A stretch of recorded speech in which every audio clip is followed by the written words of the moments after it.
guys, and welcome back to Disappointing Turtle. I'm Creed.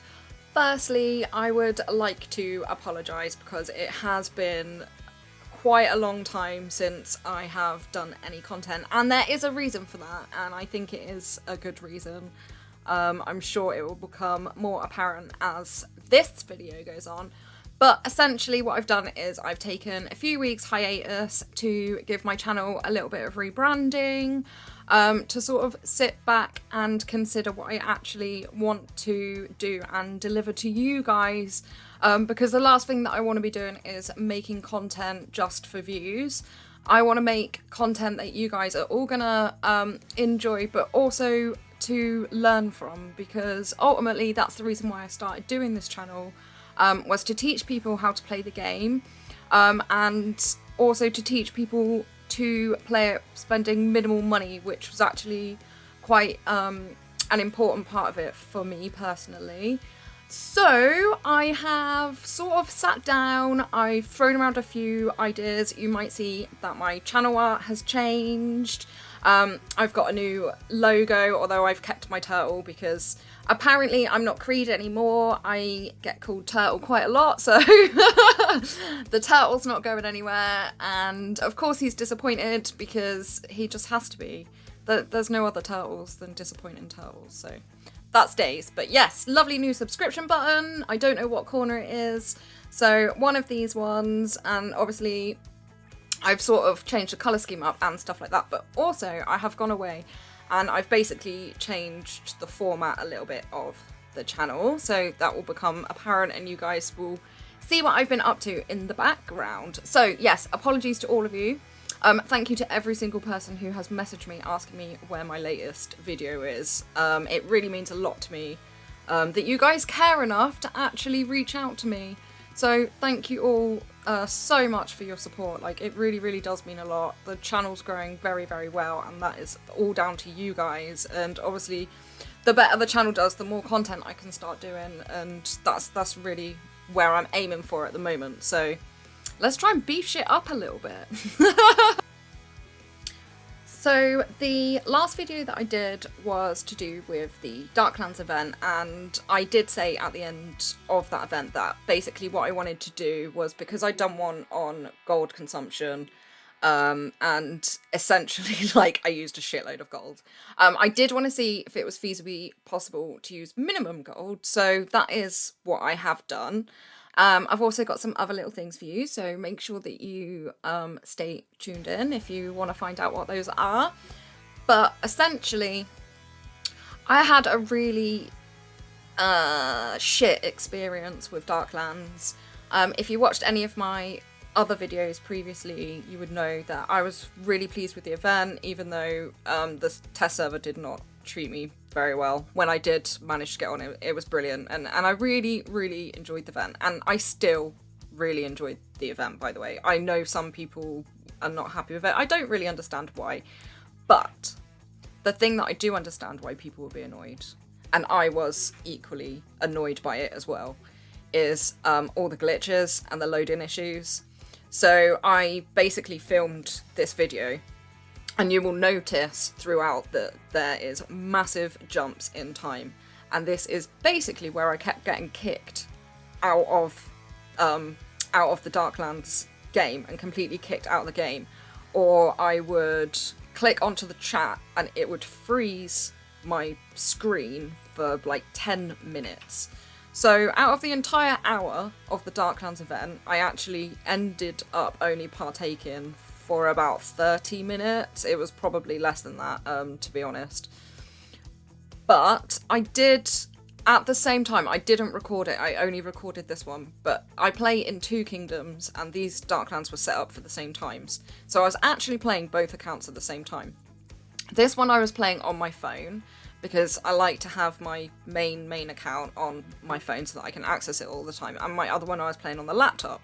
The one on my laptop, the 529 one, I did not have any issues with at all. I wish that I had have recorded that one and not this one, because I'd have a little bit more to compare by. But essentially, in my 592 one, I used 0 gold. I did not use any gold at all. I ported next to one building, I sat in there, and then I joined rallies. I didn't actually need to use a single other port, so I didn't use any gold there. I didn't use any gold healing, and I didn't use any gold speeding up my marches or anything either. And I didn't start any rallies in this one, so I didn't use gold for megas. So what I wanted to do last time was to basically do a video to prove that you don't need to spend any gold in this event, because I know that that was a massive concern for everybody. And I did do that, I just didn't film the right video. So, on my 433 account, the one that I was having all of the problems with, the one that actually literally drove me insane, I nearly gave up, and the only thing that kept me, it was the fact that I wanted to do some content for you guys, and I needed to have something to show, and I was in too deep to suddenly stop and set everything up on my laptop and start screen recording, all of that sort of stuff. So I do apologise for that. However, in my 433 one, I only spent 4k gold. One was for a port, and 2,000 for a port and 2,000 for a mega rally. Now, both of those things that I did spend gold on, even though it was only 4k, were not necessary. I didn't have to mega rally, I could have just rallied. So I needn't have spent gold there if I didn't want to, or if I didn't have it. And the other gold that I spent on the port, I didn't really need to port, because I could have got to where I was going with no problems. I wouldn't have even needed to have sped the march. But I was getting antsy, so I just did it anyway. So that is two places where I have spent gold, but I didn't need to. It wasn't entirely necessary. So literally the conclusion that I've come to is that if you want to waste gold in Darklands, you can. But it is not necessary to have any gold in order to partake in that event. And for the people that have been deterred because they might not have noticed little things, so for example, when you're healing troops, you get two choices of what you're going to heal them with. Now, I know that there were some people in my alliance that were using their gold, and they didn't need to. They could have used essentially the equivalent of what the resurrection coins are, but the Darklands equivalent. But because they didn't see them and didn't pay much attention to them, obviously you have sanctuary coins when you go and heal in castle and stuff, and you always have an option for that. You just kind of blank it out, I think, so I'm not sure that a lot of people even clocked onto the fact that that was there. And when I told them afterwards, they were annoyed with themselves because they could have saved themselves a lot of gold. Also, so my march cap is not huge because I play a little bit differently, but I don't have millions and millions and millions of troops. That's not my style. So I don't need a ginormous march cap, but mine's around about 500k. And to heal an entire march of my T11s, granted they're not T12s or T13s, obviously they would take a little bit longer, but it would take 7 minutes. So if you've got 5 marches and one's been expended, that's fine. You wait 7 minutes. So you don't actually even need to speed those heals up if you don't want to. You can just let them tick over, and then when they're ready, they'll just pop back up and you can use that march again. So it's... Yes, you can do it automatically if you want to. No, you don't have to. And I always say to my guys anyway, in any event, like raid in UAC and stuff like that, is to basically heal. This doesn't include KVK, by the way. All the other events is to heal your troops in batches. Just heal what you need. If you've got 2 marches out and you only need 1 march, then just heal 1 march. Don't heal 2 marches. You don't need the other one at the moment. So reduce your time so that you've got access to troops. But yeah, really, that's all I've got to say about the Darklands. There was some bloody terrible glitches that they really, really need to sort out, and there was some unforgivable stuff as well. And actually, I was a little bit annoyed because I did that test server, and we fed back the issues, and they were all the same problems that I encountered on these servers, but they were more exasperated, assumably because there's more people logging onto the server than what we had on the test server. There was only a limited amount of people. But the fact that we have fed back to them, told them what these problems are, you're assuming that on a beta they're then going to go back, fix the problems before they release the event. No, I don't think they did do that, and if they did, it was a really terrible effort, quite frankly. There were so many people that have been kicked out, so they lost their points. They didn't get any sort of compensation, really. They should have been given a lot more, especially when the top prize up for grabs is a crossbow. So unless you're going to basically give somebody a crossbow, I don't think that the compensation was reasonable at all for that. Also, the chat was terrible. You have to communicate when you're playing these big events. That's literally the point of having an alliance. And you just couldn't do that, so you kind of had to rely. And actually, for one point, I couldn't join any rallies because I physically couldn't see them. They were not coming up on my screen. I knew they were happening because I could see everybody go into castles and whatever else. Like on the map, I could see that it was happening. But in regards to the chat and like the top bar, it wasn't coming up such and such has started mega rally or such and such has started rally. There was just nothing there at all. So I found that really, really frustrating. I found being kicked out of the game every sort of 2 minutes really, really frustrating. So I hope they get this stuff fixed. And then I do really enjoy this event. And I hope that you guys who are free players that have avoided the event because you've heard that you need lots of gold, I hope you guys now know that that's not the case and that you can just get involved with everybody else. So, in answer to the question, yes, you can play Darklands without any gold. And I've got a new segment for you guys today, so here's my little intro. This is the third degree with me, Creed. I know, speechless, right? So, if you guys have got any ears left after my beautiful singing, this is the part of the show where I'm going to talk about something that really fucking annoys me in the game, of course, all GOG related, and hopefully you guys can relate and make me feel a whole lot bloody better about it. So this week, what I would like to talk about is the one insulting precision part that you win in the jackpot. So you spend your gold, you spin the little wheel, and it gives you one freaking precision part. It's completely useless. Literally does absolutely nothing. It benefits nobody. Even when you are a brand new castle and you're trying to be a big castle, that one precision part offers nothing to the deal. It does not benefit you whatsoever. GOG, guys, please sort this out. Rectify it. I sat there the other day and I was trying to work out the math of how long it would take you on the jackpot to be able to upgrade one of your bits.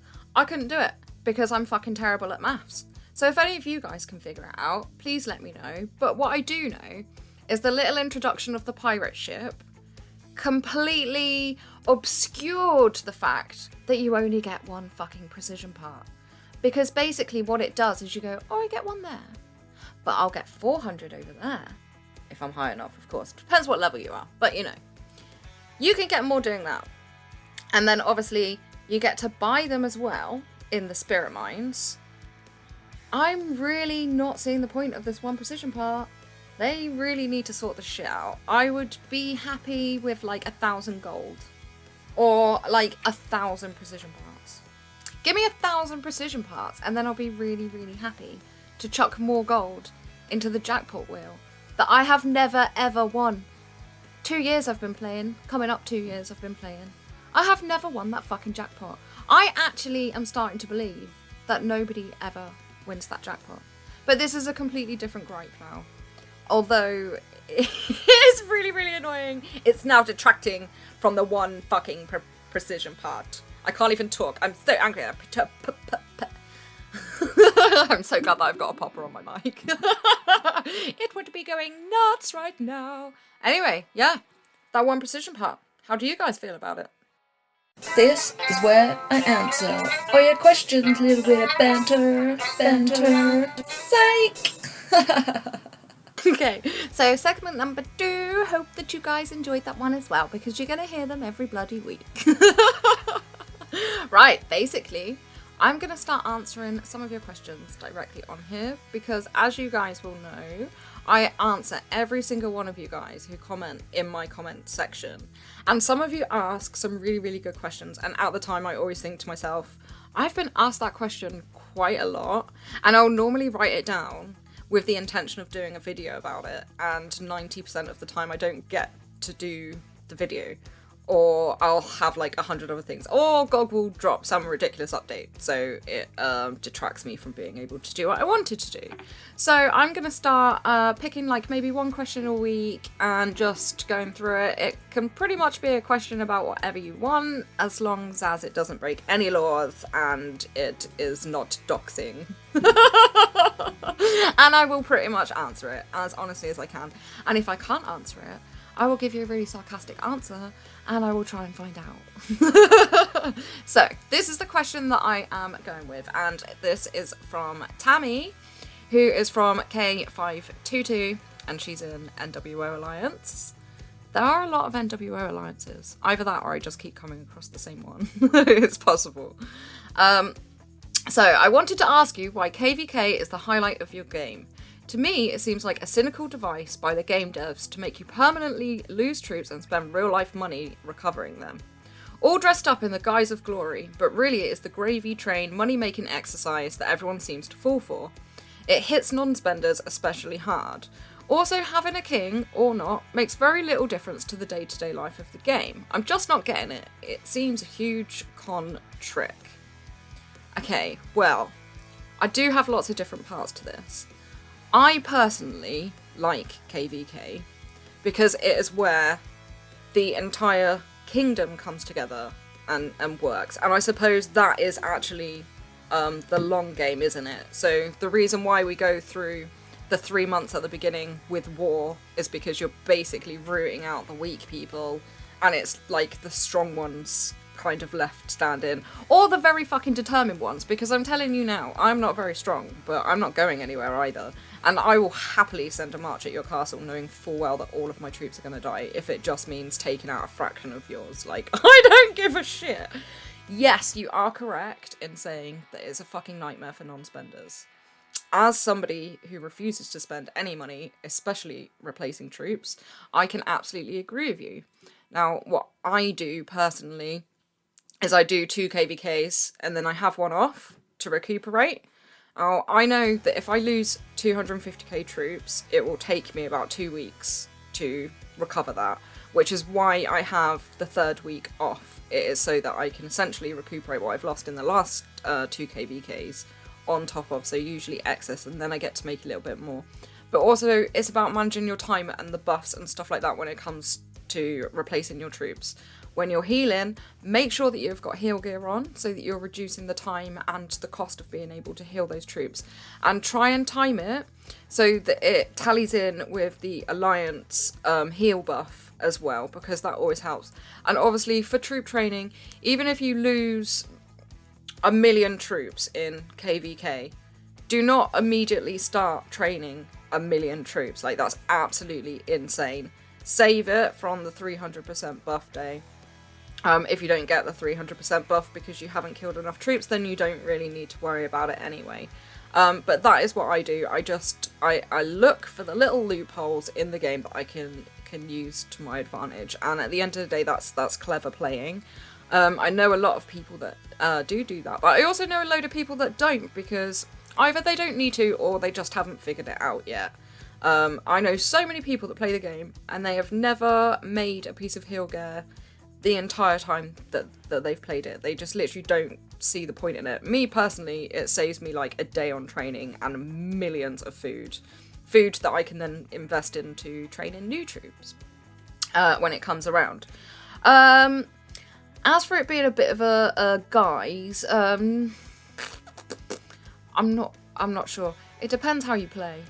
I mean, if you are slinging thousands of pounds into the game, then sort of more's for you. I know maybe that's not a very good perspective, but as somebody that doesn't spend any money, I literally try and find all the ways not to. I don't think anybody should spend any money playing this game. I don't think that it's necessary. I think the spending adds like a division because kind of the whole game is about everybody working together and gaining that kingship title, which I'll come to in a minute. And I think when it comes down to spenders and non-spenders, you kind of then have like a 50-50 divide where you're excluding people. And I don't really think that that's the aim of the game. So whatever, each to their own. If you've got the money to spend on it, spend it. All I will say is just be very careful, because it is very, very addictive. Lots of people play the game for lots of different reasons. But yeah, curb the spending, and yeah, just in order to train, and if you don't enjoy KVK, just don't take part every fortnight. Just, you know, maybe do like one a month, have a couple of weeks off, and then do another one. That way you're still doing your bit, you're still partaking. I don't like to see C40s and C41s sat there not helping out their kingdoms. I don't think that it's very partnershipy. I don't know what the word is. I don't know. It's completely gone out of my brain. Somebody will correct me, I'm sure. I just don't think that it's being a team player. There we go. Obviously, if you've got shit to do, like real life first all the time, that's my motto in SRK. Real life always comes first. It's much more important. Okay, and then, so in regards to the kingship, what it does, granted, it doesn't add many benefits. Even the titles and things like that, like, they're all a little bit wishy-washy, and at this point into the sort of evolution of the game could probably do with being dressed up a little bit more. But what it does is it gives incentive.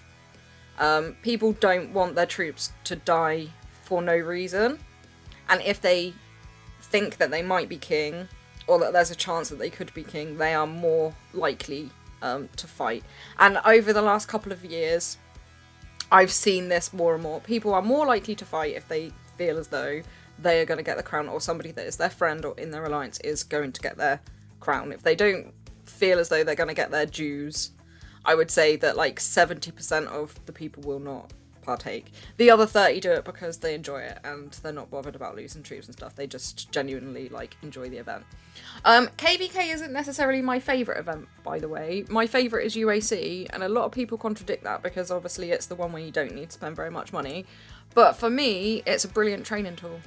And it's where I can test out a lot of stuff because there is no troop loss, and that's absolutely fucking magical when you know that you basically need to send like marches to their deaths on purpose just to give you guys information. So yeah, UAC hands down is my favourite, and to be honest, I really like this Darklands event. They just really need to sort those bugs out, and not just say they're going to sort them out, they need to fix them. It is freaking diabolical, and it's actually ruining what essentially could be a really, really good event. So thank you very much, Tammy, for your question. I really did like that question, and I think that it's kind of relevant. I think there's lots of people that don't take part in KVK because they feel exactly the same as you. They feel as though it's sort of a money spinner, and it is. It absolutely is a money spinner. But it's down to the individual. It's down to individual responsibility. So play responsibly, and then it's all good. But yeah, so that's my 2 new segments, which I will be doing every week at the end of a topic, depending on what's going on at the time or what I feel as though is relevant or necessary. I hope you guys enjoy it, and I hope you guys understand, and I apologise again for vanishing for a few weeks, but I just needed that time to put together all my little intros and all of that sort of thing, and do my rebranding, and sort of sit down and write down a million ideas so that I can give you guys a million videos that you can enjoy on a weekly basis. Thank you ever so much for watching. Thank you ever so much for supporting my channel. Honestly, I appreciate every single one of you, and if I could give you all a hug, I would, 100%. So, and if you're not a subscriber, please subscribe, because I'm slowly climbing up the 1K mounting, which is kind of like the little pivotal moment. I'm getting there, and I love you guys for it, so thank you ever so much. You guys have a lovely day now. Take care.